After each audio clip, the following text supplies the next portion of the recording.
Shalom Bapak Saudara yang terkasih di dalam Tuhan. Kita bersyukur di pagi hari ini kita boleh menikmati firman Tuhan sekali lagi. Mari kita naikkan pujian yang menyatakan bahwa kasih setia Tuhan lebih daripada hidup kita. Jalan-jalan Tuhan adalah jalan yang terbaik bagi setiap kita. Seandainya kita harus memilih, maka kita akan tetap memilih kepada Dia.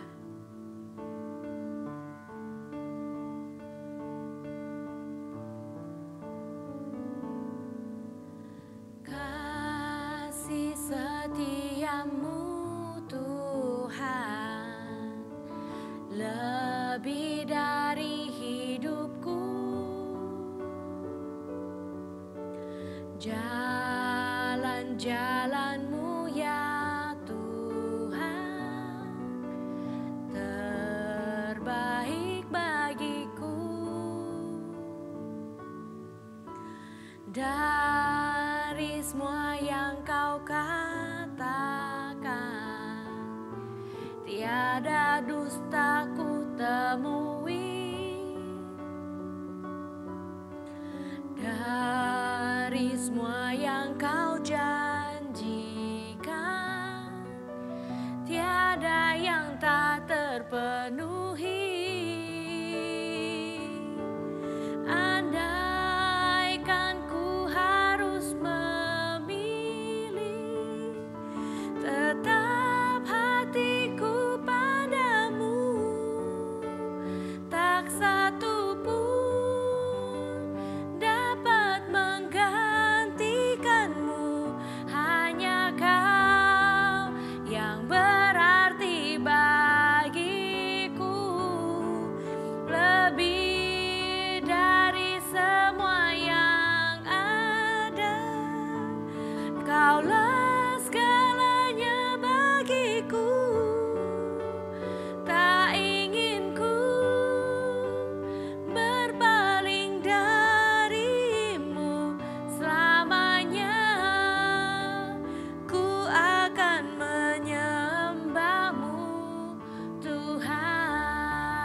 Kiranya Engkau mendengar kerinduan kami ya Tuhan, bahwa kami rindu untuk menyembah Tuhan seumur hidup kami.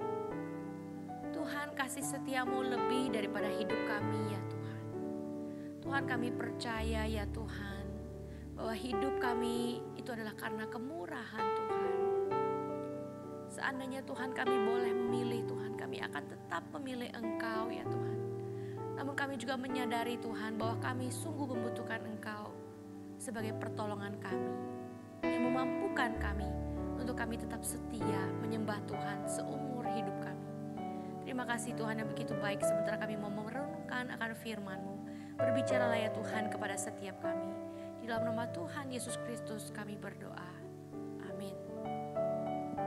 Jemaat yang terkasih di dalam Tuhan, firman Tuhan hari ini terambil dari Yesaya 30 ayat 1 hingga 17. Yesaya 30 ayat 1 hingga 17. Bukan Mesir tetapi Tuhan yang memberi pertolongan. celakalah anak-anak pemberontak. Demikianlah firman Tuhan yang melaksanakan suatu rancangan yang bukan daripadaku, yang memasuki suatu persekutuan yang bukan oleh dorongan rohku, sehingga dosa mereka bertambah-tambah, yang berangkat ke Mesir dengan tidak meminta keputusanku, untuk berlindung pada Firaun dan untuk berteduh di bawah naungan Mesir. Tetapi perlindungan Firaun akan memalukan kamu, dan perteduhan di bawah naungan Mesir akan menodai kamu. Sebab sekalipun pembesar-pembesar Yerusalem sudah ada di Zoan, dan utusan-utusannya sudah sampai ke Hanes, sekaliannya akan mendapat malu, karena bangsa itu tidak dapat memberi faedah kepada mereka, dan tidak dapat memberi pertolongan atau faedah, melainkan hanya memalukan, bahkan mengaibkan mereka. Ucapan ilahi tentang binatang-binatang di tanah Negeb melalui suatu negeri yang penuh kesesakan dan kesempitan. Tempat singa betina dan singa jantan yang mengaum. Tempat ular beludak dan ular naga terbang. Mereka mengangkut harta kekayaan mereka di atas punggung keledai. Dan barang-barang perbendaharaan mereka di atas ponok unta. Kepada suatu bangsa yang tidak dapat memberi faedah, yakni Mesir, yang memberi pertolongan yang tak berguna dan percuma. Sebab itu aku menamainya begini, Rahab yang dibuat menganggur. Maka sekarang pergilah, tulislah itu di depan mata mereka di suatu loh, dan cantumkanlah di suatu kitab, supaya itu menjadi kesaksian untuk waktu yang kemudian sampai selama-lamanya. Sebab mereka itu suatu bangsa pemberontak, anak-anak yang suka bohong, anak-anak yang enggan mendengar akan pengajaran Tuhan, yang mengatakan kepada para tukang tilik, jangan menilik, dan kepada para pelihat, jangan lihat bagi kami hal-hal yang benar, tetapi katakanlah kepada kami hal-hal yang manis. Lihatlah bagi kami hal-hal yang semu. Menyisilah dari jalan dan ambillah jalan lain. Janganlah susahi kami dengan yang Maha Kudus, Allah Israel. Sebab itu, beginilah firman yang Maha Kudus, Allah Israel. Kamu menolak firman ini dan mempercayakan diri kepada orang-orang pemeras dan yang berlaku serong dan bersandar kepadanya, maka sebab itu bagimu dosa ini akan seperti pecahan tembok yang mau jatuh, tersembul keluar pada tembok yang tinggi, yang kehancurannya datang dengan tiba-tiba dalam sekejap mata, seperti kehancuran tempayan tepung tukang periuk yang dirembukan dengan tidak kenal sayang, sehingga di antara rembukannya tiada terdapat satu keping pun yang dapat dipakai untuk mengambil api dari dalam tungku atau mencedok air dari dalam bak. Sebab beginilah firman Tuhan Allah yang Maha Kudus, Allah Israel, dengan bertobat dan tinggal diam kamu akan diselamatkan, dan tinggal tenang dan percaya terletak kekuatanmu. Tetapi kamu enggan, kamu berkata, bukan kami mau naik kuda dan lari cepat, maka kamu akan lari dan lenyap. Katamu pula, kami mau mengendarai kuda tangkas, maka para pengejarmu akan lebih tangkas lagi. 1000 orang akan lari melihat ancaman 1 orang.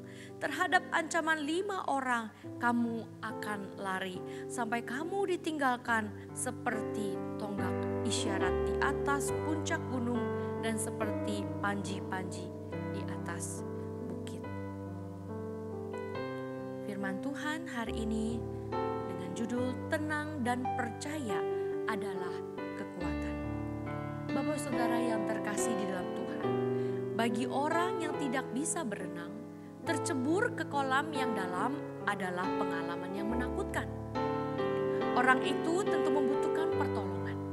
Namun supaya dapat ditolong dia harus tenang, mendengarkan dan menurut pada petunjuk penolongnya. Kepanikan hanya akan menambah bahaya baginya. Yehuda sedang panik. Di tengah krisis, mereka sibuk mencari pertolongan dengan caranya sendiri. Mereka memutuskan untuk berlindung kepada bangsa lain yang mereka pikir lebih kuat daripada bangsa penyerang. Mereka mencari perlindungan kepada Mesir dan melupakan Allah. Padahal Allah menginginkan agar mereka tetap tenang dan percaya kepadanya.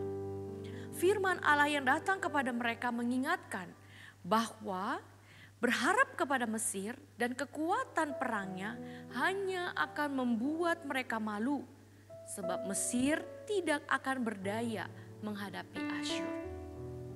Allah menyebut mereka sebagai anak-anak pemberontak, sebab sekalipun mereka adalah anaknya, tetapi mereka tidak mau mendengarkan suaranya yang datang melalui nabinya. Justru mereka membungkam dan mengusir nabi itu. Saat Allah meminta mereka tinggal tenang dan berharap kepadanya, Yehuda justru sibuk dengan kepanikannya. Kita pasti pernah mengalami peristiwa yang berat dalam hidup ini. Pada saat seperti itu, kita punya dua pilihan. Pertama, kita bereaksi terhadap kepanikan dan berpikir pendek mengenai penyelesaian masalah sesegera mungkin. Yang kedua, kita merespons dengan berhenti sejenak untuk menenangkan diri, berdoa, memohon pertolongan Allah dan hikmat-Nya. Bapak saudara yang terkasih dalam Tuhan, cara pertama akan mendorong kita untuk mengambil pilihan yang tidak cermat, bahkan tidak sesuai dengan kehendak Allah. Namun cara kedua akan memberi kesempatan kepada Allah untuk bekerja, menolong dan membuat kita berpikir jernih. Jadi dengan pilihan yang ada itu, memilih tetap tenang dan percaya serta mengikuti kehendak Allah adalah pilihan yang terbaik. Bapak saudara yang terkasih dalam Tuhan, akankah Anda memilihnya? Mari kita berdoa. Tuhan, ampuni kami ya Tuhan, kalau seringkali ketika masalah menghantam kehidupan kami Tuhan, respons kami adalah kami panik Tuhan, dan kami mencari pertolongan di luar sana yang bukan Engkau. Kami mohon ampun kepada Tuhan.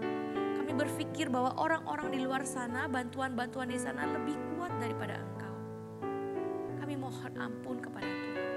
Hari ini firman Tuhan menegur kami sekali lagi ya Tuhan. Kami tidak ingin seperti bangsa Yehuda Tuhan, yang mereka mencari pertolongan kepada bangsa-bangsa lain dan bukan kepada Tuhan. Tuhan, hari ini di saat-saat pandemi ini semakin sulit ya Tuhan. Ekonomi, kesehatan Tuhan, bahkan kami Tuhan secara mental kami terkuras Tuhan. Kami mau datang kepada Tuhan memohon pertolongan sekali lagi hanya kepada Engkau, Allah Israel, Allah yang Maha Kuasa. Tuhan tolong setiap kami di dalam nama Tuhan Yesus Kristus.